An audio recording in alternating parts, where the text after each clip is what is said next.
धाराशिव जिल्ह्याच्या तुळजापूर या पावनभूमीमध्ये गणेश पुजारी हे सुप्रसिद्ध झालेले आहेत। जिद्द, मेहनत आणि चिकाटीने या गणेश पुजारी यांनी आपलं आयुष्य यशस्वी केलेलं आहे। त्यांच्या सुरुवातीच्या काळामध्ये त्यांची घरची आर्थिक परिस्थिती ही अत्यंत जेमतेम होती, परंतु त्याही परिस्थितीमधून त्यांनी स्वतःला वाढवलं आणि घडवलेलं आहे। सुरुवातीच्या काळामध्ये त्यांनी काही दिवस आई तुळजाभवानीची पुजारी म्हणूनही सेवा केलेली आहे। त्यानंतर मग त्यांनी उद्योग व्यवसायामध्ये येऊन स्वतःची एक वेगळी ओळख निर्माण करण्याचा निर्णय घेतला आणि मंगल कार्यालय उभं केलं। या मंगल कार्यालयाच्या माध्यमातून त्यांनी मग सर्वसामान्य लोकांना लग्न कार्य असेल किंवा इतर काही कार्य असतील त्यामध्ये जमेल तेवढी सूट देत गेले आणि पाहता पाहता ते खूप लोकप्रिय झाले। मग या माध्यमातूनच त्यांनी तब्बल 3 मंगल कार्यालये उभी केली आणि या क्षेत्रामध्ये नंबर 1चे स्थान मिळवले। या भागामध्ये गणेश पुजारी म्हटलं की त्यांची लोकप्रियता कशी आहे हे पाहायला मिळतं। म्हणून अशा या यशस्वी युवकाच्या आजवरच्या या यशस्वी जीवन प्रवासावर प्रकाश टाकण्याकरिता आमचे मुलाखतकार संतोष रोकडे यांनी त्यांच्याशी साधलेला हा विशेष संवाद पहा आपल्या न्यूज 1 महाराष्ट्र वाहिनीवर।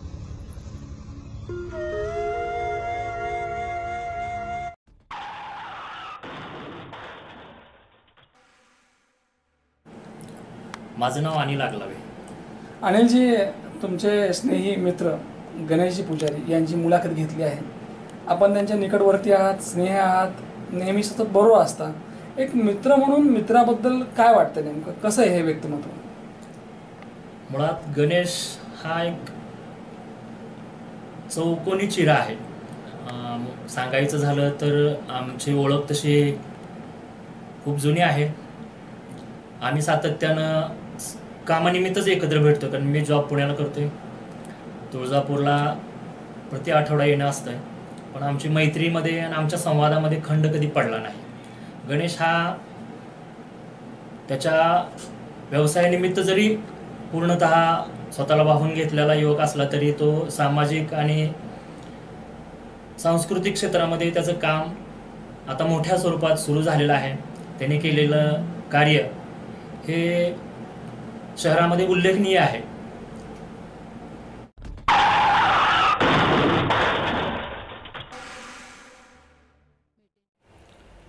यशोगाथा मांडत असताना बऱ्याच वेळा काय असतं की यश म्हणजे नेमकं काय याचं भान ठेवावं लागतं आणि जी व्यक्ती ज्या क्षेत्रामध्ये प्रामाणिकपणे कार्य करते त्या व्यक्तीला एक दिवस यश मिळतंच।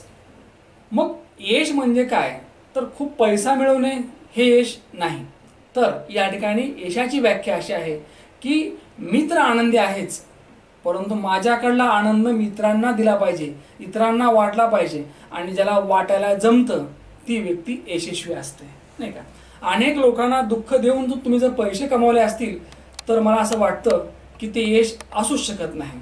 अगदी आज यशोगाथा मांडत आहे अशा तरुणाची की ज्या तरुणाने मोठ्या जिद्दीने स्वतःचं विश्व निर्माण केलं। अगदी मी बोलतोय धाराशिव जिल्ह्यातील तुळजापूर नगरीचे भूमिपुत्र सन्माननीय गणेश पुजारी यांच्याबद्दल। अगदी या मुलाखतीच्या माध्यमातून या तरुणाचा जो काही प्रवास आहे तो आपल्याला पाहायचा आहे। गणेशजी, मुलाखतनामा या महाराष्ट्रातील लोकप्रिय कार्यक्रमात तुमचं स्वागत। सुरुवात करूया तिथून। आज तर सगळंच आहे, दिसतंय आम्हाला, नाही का? आणि त्याचबरोबर सामाजिक कार्य सुद्धा आहे, परंतु उद्योगात येण्या अगोदरचं आयुष्य कसं होतं नेमकं? मला ऐकायचं नेमकं की तुमचं पुजारी कुटुंब, तुमचे वडील, आई, एकूणच तुमची जडणघडण, एकूणच भूतकाळातील त्या दिवसांना आठवताना आज काय काय आठवतं, काय सांगा असं वाटेल? असं माझी सुरुवात एकदम गरिबीतून झालेली आहे आणि मुळात जी सुरुवात झिरोतून होते तीच माणूस यशस्वी होऊ शकते।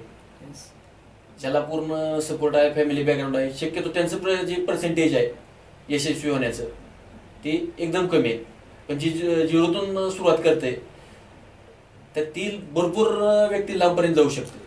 तुळजापूर नगरीमध्येच लहानाचे मोठे झाले तुम्ही? हो, 100%। विचारायचं वाटतं की तुमचं जे बॅकग्राऊंड जे आहे, तुमचे वडील काय करायचे नेमके? माझे वडील शिक्षण असेल? पहिलं एक कापड दुकानात काम केलं, त्यातून शेती केली, गावातच? हा, गावातच त्यानंतर पुन्हा आपले साखर कारखाने वगैरे आहे, साखर कारखान्यावरती बऱ्याच ठिकाणी काम केलं.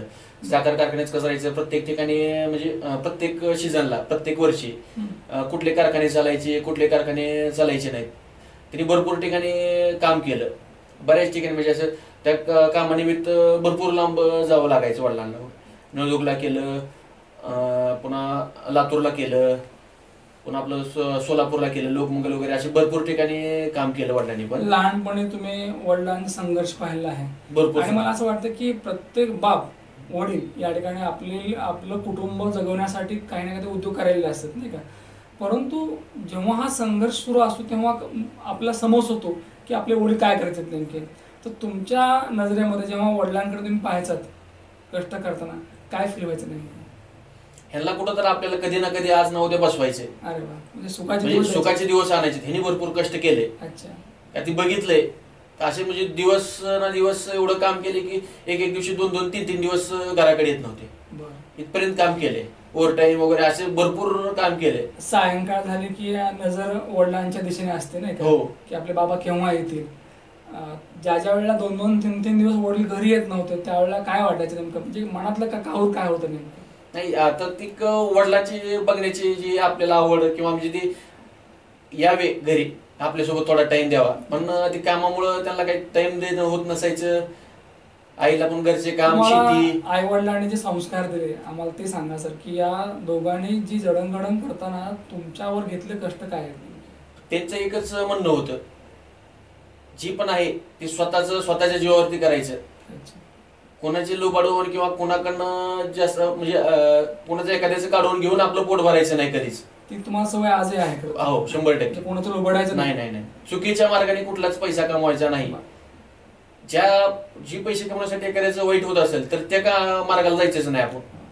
ही पहिली शिकवण घरची. आई वडिलांनी दिलेला जो मार्ग आहे, जे काही मूलमंत्र आहे तुम्ही आजही जपला येतो नाही? हो सर. शाळेमध्ये असताना नेमकी परिस्थिती काय होती, म्हणजे शाळेत कशी होतात तुम्ही? शाळेमध्ये मुळात म्हणजे माझी स्मरणशक्ती थोडी कमी होती. म्हणजे मला अभ्यासात लक्ष लागायचं नाही. स्मरणशक्ती चांगली आहे पण अभ्यासात इंटरेस्ट नसेल नाही? इंटरेस्ट अभ्यासात मुळात कमी होता. अक्षर थोडं माझं खराब होतं, त्याच्यामुळं ती शाळेकडे थोडं दुर्लक्षच व्हायचं. पण ती शाळा करत करत पण ज्यावेळेस शाळा संपली, कॉलेज झालं, पण अभ्यास केला पण कामापुरता झाला. एक विचारायचं वाटतं की भले अभ्यासामध्ये एवढा इंटरेस्ट नसेल पण मित्रामध्ये तुमचा वावर चांगला होता आज आहे. तर मित्रातलं आयुष्य कसं होतं नेमकं तुमचं? चांगलं होतं. मित्र कंपनी कधी म्हणजे प्रत्येक वेळेस एकच विषय वाटायचं, मित्र भरपूर असावे आपले, चांगले असावेत. मग त्या काळातले मित्र आजही असतील तुमचे नाही? हो, 100%. जे सुरुवातीपासून जे मित्र आहेत आमचे ते आज पण आहेत. पुस्तक जे आपल्याला शिकवत नाही ते आपल्याला मित्र शिकवायला असतात नाही का? तर मित्रातनं काय नेमकं शिकता आलं तुम्हाला?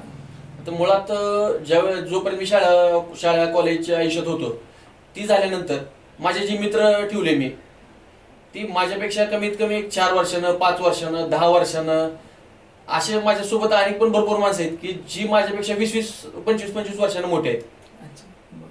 जी गोष्टी मी शिकलो सगळ्यात जास्त त्यांच्याकडून मला शिकायला मिळालं. पुस्तकं हाताळणं वेगळं आणि माणसं हाताळणं वेगळं नाही का? मला असं वाटतं की पुस्तकं हाताळताना या ठिकाणी एवढा त्रास होत नाही, पण जेव्हा आपण माणसं हाताळतो, माणसात जातो, माणसात मिसळतो आणि मग या माणसांना जवळ करणं फार अवघड असतं. तर ते तुम्हाला फार लवकर जमलं खरं तर. म्हणजे पुस्तकामध्ये काय आहे नेमकं हे लवकर कळालं नाही, पण माणसाच्या मनामध्ये काय आहे हे लवकर कळालं. माणसं कशी ओळखले आपण? त्या माणसाला काय पाहिजे अच्छा, हे आपण थोडंफार देण्याचा प्रयत्न केला पाहिजे. कारण माणूस आपल्याला कुठलीच गोष्ट फुकट मिळत नाही. निश्चितच. आणि एखाद्या माणसाला आणि फुकट मिळू पण नाही आपल्याला. एखाद्या माणसाला जर आपल्याकडून काय तर थोडंफार मिळत असेल तर त्याला पण आपल्याला देण्यात जास्त इंटरेस्ट राहते. एखादी व्यक्ती तुमच्याकडे येते त्याची काहीतरी अपेक्षा पण असते आणि आपण जेव्हा जातो तेव्हा आपली अपेक्षा असते. ही अपेक्षा समजली पाहिजे नाही का?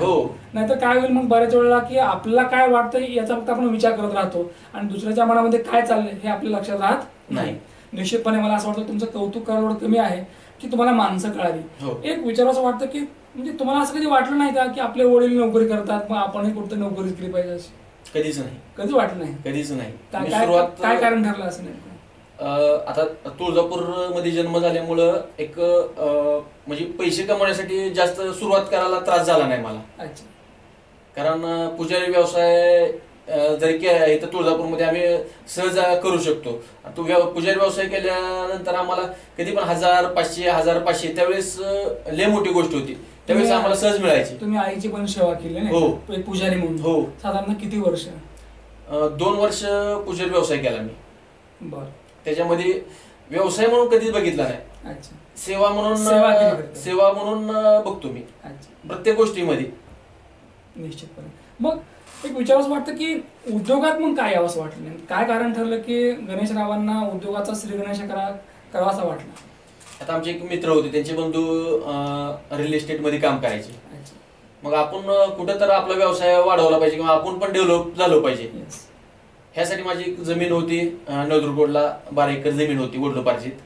मग ती जमिनीपासून सुरुवात केली मी. मग वडिलांचं मला एक स्वप्न होतं पहिलंच, आपल्याला जागेमध्ये कुठं तर ना काय कायमस्वरूपी स्तोत्र तयार करायचं आहे. एक मंगल कार्यालय करू आपण. म्हणजे वडिलांची कल्पना होती. हो. की आपली जागा चांगली आहे, रोड टच आहे आणि मग कुठतरी आपला एक सोर्स आपण तयार केला पाहिजे ना. हे स्वप्न होतं वडिलांचं स्वप्न होतं. फक्त मला सांगितलं त्यांनी आपल्याला असं करायचं. पुजारी व्यवसायातून जे काय मिळणारे पैसे मिळाले त्यातून सुरुवात हळूहळू थोडी सुरुवात केली. पुन्हा बाकीची जागेची डेव्हलपमेंट करून थोडंफार भांडवल निर्माण केलं. त्याच्यातून एक कार्यालय सुरुवातीला चालू केलं मी. गणेशराव, बऱ्याच वेळा काय असतं की एक भीती असते मनामध्ये की अरे मला जमेल का नाही, मग आता मी पैसे तर गुंतवत आहे, मग काय होईल नेमकं, कर्ज उभाराल नेमकं, मग कसं आहे की नाही. आणि मग आपला एक कल असतो की आपली नोकरी बरी कमी असू द्या पण ते नोकरी पाहिजे आपल्याला. तुम्ही जेव्हा उद्योगात आला त्यावेळेला आर्थिक बाजू कशी होती नेमकी आणि कशा प्रकारे या ठिकाणी या आर्थिक गोष्टींना सामोरे गेलात? आर्थिक गोष्टीला मी सुरुवातीला माझा इन्कम सोर्स तयार करायला सुरुवात केली. लहान म्हणजे जेवढं होईल त्याच्यातून इन्व्हेस्टमेंट करत गेलो. काय कामं केली, छोटे मोठे बांधकाम वगैरे केले. त्यातून मिळणाऱ्या पैशातून मी सुरुवातीला इन्व्हेस्टमेंट केली आणि एक लहान छोटं मंगल कार्यालय तयार केलं. त्यातून माझं ती व्यवसाय वाढवला, व्यवसायाचं मार्केट तयार केलं. त्यानंतर पुन्हा ती व्यवसाय कसं मोठा करता येईल ह्या दृष्टीनं काम केलं मी. त्यातून एक कार्यालय झाल्यानंतर कंप्लीट दुसरं कार्यालय केलं, दुसरं कार्यालय करून पुन्हा तिसरं कार्यालय केलं. त्यात लोन वगैरे केले, पण सुरुवातीला इन्कम सोर्स वाढवला. एकाचे 2 करणं फार अवघड असतं नाही का? तुम्ही एकाचे 2चे 3 केले. आता तर या 3ची स्टोरी काय नेमकी? म्हणजे 3 मंगल कार्यालय उभा केले, मी केले हे म्हणणं फार सोपं आहे नाही का, आणि उभा करणं फार अवघड आहे.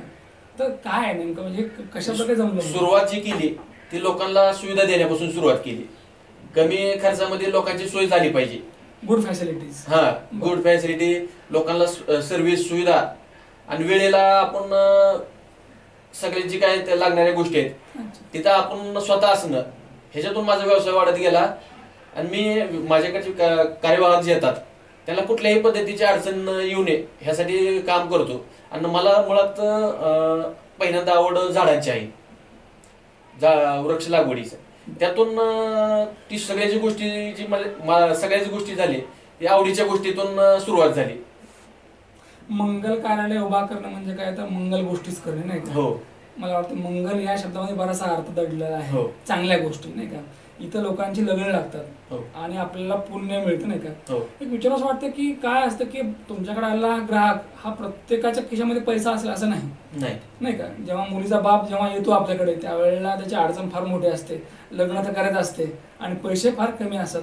मग पुढच्या व्यक्तीची मानसिकता, आर्थिक परिस्थिती पाहून तुम्ही काही निर्णय घेता का माझी? हो, 100%. काय म्हणजे सगळ्या गोष्टीसाठी पैसाच म्हणजे पैशाकडे बघत नाही. पैसा हा सर्वस्व नाही. बरं, मग आम्हाला काही असे काही प्रसंग सांगा की पुढच्या पार्टीकडे पैसे नव्हते. आता असे भरपूर प्रसंग आहेत. माझ्यात 8 वर्ष झाली मंगल कार्यालय व्यवसायात आहे. 8 वर्षाचा प्रवास आहे. त्याच्यामध्ये असेच भरपूर लोक आले. आता आपल्याला जावाई चांगला मिळायला आहे, पण आपली परिस्थिती नाही खर्च करायची. जर असे लोक जे म्हणतात मला असं झालंय, माणसं चांगले आहेत, मला कार्यक्रम करायचा आहे, पण त्याला जेवढं बजेटमध्ये बसवता येईल तेवढं मी बसवून देण्याचा प्रयत्न करतो, जेणेकरून माणूस समोरचा समाधानी झाला पाहिजे. पैशाच आपल्याला आपल्या एकट्याच घर चालल किंवा त्याला ह्या गोष्टी साधारणतः मी विचारतो तुम्हाला की साधारणतः कितीपर्यंत सूट आतापर्यंत दिलेली आहे तुम्ही किंवा 50% सूट दिलेली आहे मी. मला असं वाटतं की त्या लोकांची दुवा तुम्हाला कामाला आली करत नाही 100%. कारण काय व्यवसाय वाढीसाठी सगळ्यात महत्वाचं तीच आहे. मला असं वाटतं की कोणाचे तळतळ आपल्याला लागू नयेत, लोकांची दुवा आपल्याला लाभली पाहिजे आणि दुवा तेव्हाच मिळते आपल्याला जेव्हा आपण त्याचं काम करतो ना. कारण समाजामध्ये सगळीच माणसं श्रीमंत नाहीत आणि सगळीच गरीब नाहीत. या ठिकाणी माणसं कशी आहेत, त्याची परिस्थिती काय आहे, तसं पाहून जेव्हा आपण निर्णय घेतो तेव्हा निश्चितपणे हे लोकांना सुद्धा आवडतं नाही. तुमची इमेज चांगली बनली खरं तर. पुन्हा मला विचारायचं वाटतं की जसं मंगल कार्यालयामध्ये तुम्ही एक चांगल्या प्रकारचा स्टाफ आहे, तुमचा स्वच्छता आहे, फॅसिलिटीज आहेत, अगदी हिरवीगार सावली आहे, याच बरोबर अगदी तुम्ही सामाजिक कार्यात देखील सुरुवात केली खरं तर. म्हणजे पुरस्कार देणं असेल, कोणाला चित्रपट दाखवणं असेल किंवा कोणाला मदत करणं असेल, तर सामाजिक कार्याची जी आवड आहे ती पहिल्यापासून होती का आता नंतर लागली? मग आता सुरुवातीला आपलं घर चालवणं महत्वाचं आहे. येस, ज्यावेळेस आपलं घर पहिल्यांदा आडत पाहिजे. मग सुरुवातीला आपलं घर व्यवस्थित चालल्यानंतर आपण आपलं घर चालवून दुसऱ्याची घर चालवू जर शिकवत असतो तर 100% माणसाने समाजकार्याकडे गेलं पाहिजे.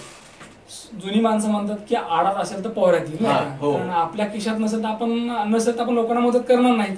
आपल्याकडे 4 पैसे असतात तर आपण लोकांना निश्चितपणे मदत करू शकतो. तर सामाजिक म्हणजे तुमची परिस्थिती चांगली झाल्यानंतर तुम्ही या कार्याला सुरुवात केली. तर आजवर काय काय नेमकं सामाजिक कार्य केलं आम्हाला ते ऐकायचं. आता सामाजिक कार्यामध्ये मला जी आवड आहे, लोक आपल्या सभोवताली असली पाहिजे, चांगली लोक असली पाहिजे. निश्चितपणे आपला एरिया विकसित झाला पाहिजे, डेव्हलप झाला पाहिजे. आपलं एरिया नंतर आपलं गाव डेव्हलप झालं पाहिजे, ही माझी संकल्पना. आधी माझं घर सुधारलं पाहिजे, त्यानंतर माझा एरिया सुधारला पाहिजे, पुन्हा नंतर गाव सुधारलं पाहिजे. ही संकल्पना आहे, पण आजवर तुम्ही काय काय केलं आम्हाला ते ऐकायचं. मग आधी मी माझं घर व्यवस्थित झाल्यानंतर मी माझा एरिया म्हणजे व्यवस्थित करायचा प्रयत्न केला. काय केलं? त्या माझ्या एरियामध्ये लोकांना जे गोष्टी लागणार आहेत, 4 लोक चांगले वावरता येईल, त्यांना जे अडचण आहेत, त्याचे जे प्रश्न आहेत ती सोडवण्याचा प्रयत्न केला. त्या गोष्टीतून सगळे समाजकार्य होत गेलं. मुळात मंगल कार्यालय हीच खऱ्या समाजसेवा आहे तुमची. कारण अनेक लोकांची इथं लग्न लागतात नाही का, अनेक लोकांची दुवा मिळते आणि खऱ्या अर्थानं लोकांच्या आनंदात आपल्याला सहभागी होता येतं नाही का. अगदी एक विचारावं वाटतं की कधी काळी जेव्हा तुम्ही भूतकाळामध्ये डोकावून बघता नाही का, ज्या वेळेला खरंच परिस्थिती हालाकीची होती, वडील कधीतरी कुठंतरी कपड्याच्या दुकानावर होते, पुन्हा त्याचबरोबर अगदी कारखान्यावर नोकरीला होते, 2-3 दिवस वडील येत नव्हते, ती परिस्थिती पाहिली, आजची परिस्थिती पाहिली, काय वाटतं नेमकं आज? आज सगळ्यात मोठा आनंद ह्या गोष्टीचा मिळते, जी वडिलांना आपण हे आपल्याकडे बघून जे एवढं आपण उभा केले साम्राज्य सगळं, ही फक्त वडिलांच्या समोर केले. सगळ्यात मोठा आनंद ही आहे. वडिलांची इच्छा होती की पोराने मंगल कार्यालय उभा करावं, पण फक्त त्यांची इच्छा काय होती? एकच होती, एकच मंगल कार्यालय. तर तुम्ही या ठिकाणी 3 मंगल कार्यालय उभा करून दाखवले. मला असं वाटतं की जिद्द असली पाहिजे कुठल्याही गोष्टीमध्ये. एक विचार असं वाटतं की या सगळ्या गोष्टीचं जे मॅनेजमेंट आहे पहिल्यापासून तुम्ही जे केलं ते मॅनेजमेंट काय नेमकं? कारण तुमचं मॅनेजमेंट व्यवस्थापन हे वाखाणण्याजोगं आहे. आता ह्याच्यामध्ये सगळ्या गोष्टी मी 1 कार्यालयापासून सुरुवात केली, त्याच्यामुळे एवढा अनुभव आलाय की त्यातून म्हणजे माणसाला कुठल्या वेळेला काय लागतंय, माणसाला कुठल्याच गोष्टीची अडचण आली नाही पाहिजे. आपल्याकडे आल्यानंतर माणूस बिंदास राहायला पाहिजे. मी त्या ठिकाणी आज अनुभव करत की असं वाटायला की आपली पहिलीच ओळख आहे नाही. एक विचार असं वाटतं की मंगल कार्यालयामध्ये या ठिकाणी कुठल्या तुमच्या फॅसिलिटीज आहेत इथं? आता ह्याच्यामध्ये म्हणजे मुळात म्हणजे कार्यालय तयार करताना मी असे तयार केले, ज्याचं कमी बजेट आहे, लोकसंख्या कमी आहे, असं एक कार्यालय, ज्याचं बजेट मोठं आहे, कार्यक्रम मोठा आहे त्याच्यासाठी एक, आणि तिसरं जे केलंय ते ज्याचं अति बजेट आहे, ज्याचं म्हणजे भरपूर मोठं प्लॅनिंग आहे लग्नाचं, त्यांच्यासाठी एक तिसरं कार्यालय चालू केलं. म्हणजे प्रत्येक वर्गासाठी एक कार्यालय, अशा पद्धतीने 3 कार्यालय केली. स्वराज्याचे दाखले त्यांनी छत्रपती संभाजी महाराज आणि संभाजी महाराजांच्या आयुष्यावर आधारित असलेला छावा चित्रपट, हा चित्रपट तुम्ही इथे दाखवला लोकांना. तर एक विचार वाटतं की चित्रपट दाखवत असताना या ठिकाणी मनामध्ये काय होतं नेमकं, आणि ज्या वेळेला लोकांनी हा पिक्चर पाहिला तुम्हाला काय वाटलं नेमकं? आता मुळात पहिल्यांदा मी पिक्चर बघितला, मग ती बघितल्यानंतर ती गोष्टी मला काय जाणवल्या, ती लोकांपर्यंत गेलं पाहिजे. आणि सगळ्यात मुळात महत्वाचा विषय मला वाटला की ती पिक्चर बघून आल्यानंतर म्हणजे मी मुलं घरचे पिक्चर बघण्यासाठी गेलतो. मग पिक्चर बघून आल्यानंतर माझ्या घरच्यांनी मुलीला प्रेस केले, तू टिकली लावली नव्हती तिला. अच्छा, बरं. तू टिकली लावली पाहिजे. ह्याच्या आधी मी प्रत्येक वेळेस तिला प्रेस करायचं. कुठे जाताना माझं बारीक काही लक्ष असायचं की मुलींनी टिकली लावली पाहिजे, मुलांनी घराच्या बाहेर पडताना घरच्या मंदिरातलं दर्शन केलं पाहिजे. पण ज्यावेळेस घरच्यांनी पिक्चर बघितला त्यावेळेस मला ती त्याच्या वागण्यातून जाणवलं की ही कुठंतरी तिच्या पण म्हणजे माझ्या मिसेसच्या पण लक्षात आलं किंवा ही गरज आहे काळाची. चांगला चित्रपट आपण लोकांना पण दाखवला पाहिजे. ही साधारणतः किती लोक आले होते त्या चित्रपटाला? 450+ लोक होते. आणि विशेष म्हणजे मला ही विषय फक्त म्हणजे घरच्यामुळं जी बघितलं मी ती बदल, ती इतर महिला दिनानिमित्त बाकीच्या महिलांना दाखवायचं होतं, अनुभवलं पाहिजे त्यांना पण. चांगला अनुभव आला तुम्हाला. आता मला गणेशराव विचारावं वाटतं की उद्योजक म्हणून ती व्यक्ती कधीच थांबत नसते, नाही का? कारण तुम्ही एक मंगल कार्यालय उभा केलं, 1 ते 3 केले. आता पुढची प्लॅनिंग काय नेमकी? आता पुढची प्लॅनिंग आहे ती जी माझे सेक्शन जे आहेत ती व्यवस्थित आहे असे चालवणे. आणि माझं आता म्हणजे ही कार्य करत करत माझे रिअल एस्टेट मध्ये पण भरपूर काम आहेत, प्लॉटिंगचे वगैरे डेव्हलपमेंटचे भरपूर काम आहेत. मग ती जास्त आता ही तर 3 सेक्शन आहेत, ह्याच्या पुढे तर मी जाऊ शकत नाही किंवा भरपूर झाले. एक सिटीच्या मानानं, गावाच्या मानानं मंगल कार्य, रिअल इस्टेट आणि सामाजिक कार्य पाहिलं आपण की मला असं वाटतं की कुठल्याही व्यक्तीच्या मनामध्ये जिद्द असावी लागते, तरच आपण या ठिकाणी सक्सेस होऊ शकतो. कारण सक्सेस हा शब्द लिहिणं वेगळं आणि ते वास्तवात उतरवणं फार वेगळं असतं. आणि ही सक्सेस स्टोरी आहे खऱ्या अर्थानं एका तरुणाची, की कधी काळी वडील म्हटले होते की आपल्याला उभा करायचे, पण ते कसं उभा करायचे माहीत नव्हतं. पण त्या तरुणाने वडिलांचं स्वप्न पूर्ण केलं. मला असं वाटतं की प्रत्येक मुलाने आईवडिलांकडे पाहिलं पाहिजे, त्यांच्या मनात काय चाललंय हे ऐकलं पाहिजे आणि आईवडिलांची स्वप्न पूर्ण करण्यासाठी ईश्वराकडे आपण बळ मागितलं पाहिजे. मला असं वाटतं त्यांची स्वप्न पूर्ण होतात की ज्यांचा विश्वास, ज्यांचं प्रेम, श्रद्धा, माया आईवडिलांवर असते. कारण या ठिकाणी या जगामध्ये आई वडिलांपेक्षा श्रेष्ठ कोणीच नाही हे गणेशरावांनी या ठिकाणी स्वतःच्या कृतीतनं सिद्ध करून दाखवलं. कारण पहिल्यांदा आई आणि वडील आणि त्यानंतर बाकीच्या गोष्टी. कारण तुम्हाला सामाजिक कार्य खूप मोठं करायचं आहे, पण पहिल्यांदा आई वडिलांची सेवा करा, त्यानंतर तुम्ही पुढच्या गोष्टी करू शकता. निश्चितच यशोगाथा या ठिकाणी तुम्हाला आवडली असेल. परत भेटू या पुढच्या मुलाखतीमध्ये. तोपर्यंत पाहत राहा न्यूज ऑन महाराष्ट्र चॅनल. धन्यवाद.